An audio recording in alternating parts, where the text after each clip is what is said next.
maliit lang sir yung bay natin sir, pero gagawin natin ito sir sa gitna. Yung kasa na ginagawa, loading make per day, set yung hooser.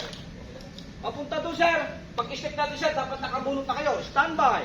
Tip. Tuto ka sir. Yung 3 stepping na ginawa ninyo na forward sir, mababago ngayon sir pagdating dito. Galing ng kaliwa. Right ang mauna nyo sir. Early chase mag, pung-pung. 1, 2, nakaisip na kayo, and 3, takbo. Boom. 3 steppings natin sir, papunta sa kanan. Ito na yun sir.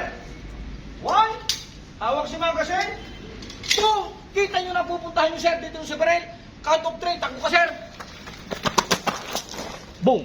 Yun sir, ang purpose niya sir. Ilalagay natin yan sir sa muscle manipulation, roll of the thumb. Galing tayo sir dito, papunta na sir, going left. Mababago sir. Magiging kanan naman sir yung step natin.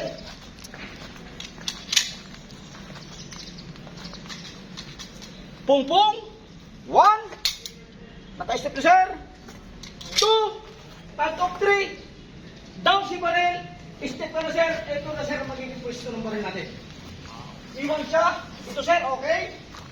Event mo ito na ganito sir, okay. And then pagdating dito sir, strategy ka na naman, dapat lampasan mo siya. Kasi short at ito sir. Pag ganyan mo na naman sir, concept pass of direction. Yun sir ang purpose sa stepping.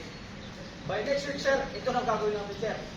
Kaya mamaya bago tayo buwi, papasadahan ulit natin yung ating 3 stepping hanggang sa effect natin sir. Yun na sir, magandang umaga ulit sir. Break muna tayo sir. Iyan oh. Sir.